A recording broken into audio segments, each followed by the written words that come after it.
राजधानी दिल्लीच्या सीमेवर शेतकरी आंदोलन करतात आणि या सगळ्या संदर्भात सर्व शेतमालाची खरेदी हमी भावाने होणार असं आश्वासन केंद्रीय कृषी मंत्री चौहान यांनी सगळ्या शेतकऱ्यांना दिलंय।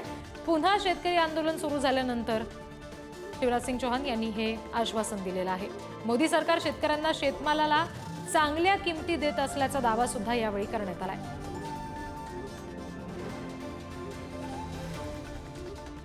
कांतिलाल भूरिया के अलावा शरद पवार जी तत्कालीन कृषि मंत्री, केवीएस थॉमस जी तत्काल मंत्री, राज्य मंत्री तारिक अनवर, इन सब ने ये कहा कि 50% से अधिक लाभ नहीं दिया जा सकता क्योंकि बाजार विकृत हो जाएगा।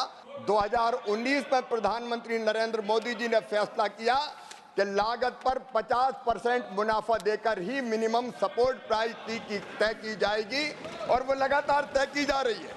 मिनिमम सपोर्ट प्राइस पर किसान का पूरा उत्पाद खरीदा जाएगा। ये मोदी की सरकार है और मोदी की गारंटी पूरा करने की गारंटी है। तर या सगळ्या शेतकऱ्यांच्या नेमक्या मागण्या काय आहेत याबाबतच्या ते आपण आता ग्राफिक्सच्या माध्यमातून समजून घेणार आहोत। शेतमालाला हमी भाव मिळावा, त्याच्यासाठीचा खरेदीचा कायदा आणला जावा अशी प्रमुख मागणी या सगळ्या शेतकऱ्यांनी केलेली आहे। ही एक मुख्य मागणी आहे या शेतकऱ्यांची असं म्हणता येईल। मनरेगामध्ये दरवर्षी 200 दिवस काम मिळालं पाहिजे, दररोज 700 रुपये दिले जावेत असं देखील शेतकऱ्यांचं म्हणणं आहे। बनावट बियाणं, कीटकनाशक आणि खतांचा व्यापार करणाऱ्या कंपन्यांविरोधात कडक कायदे केले जावेत अशी सुद्धा मागणी आहे। राष्ट्रीय मिरची, हळद, इतर सगळे मसाले या आयोगाची स्थापना करण्यात यावी अशी सुद्धा मागणी शेतकऱ्यांनी केलेली आहे। राज्यघटनेची 5वी सूची लागू करून आदिवासींच्या जमिनीची लूट थांबवली जावी।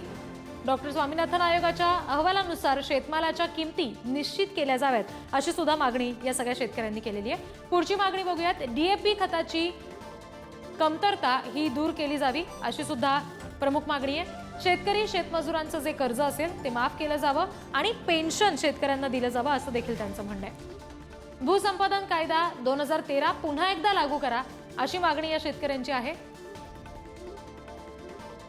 लखीमपूर खीरी घटनेतील दोषींना शिक्षा झाली पाहिजे असं देखील म्हणणं आहे। मुक्त व्यापार करांवरील बंदी घातली जावी असं सुद्धा त्यांनी म्हटलेलं आहे। ही मागणी सुद्धा शेतकऱ्यांनी केली आहे। शेतकरी आंदोलनामध्ये मृत्युमुखी पडलेल्यांच्या कुटुंबियांना नुकसान भरपाई मिळावी, सरकारी नोकरी त्यांना दिली जावी। वीज दुरुस्ती विधेयक 2020 रद्द केलं जावं ही सुद्धा मागणी या सगळ्या शेतकऱ्यांनी केलेली आहे।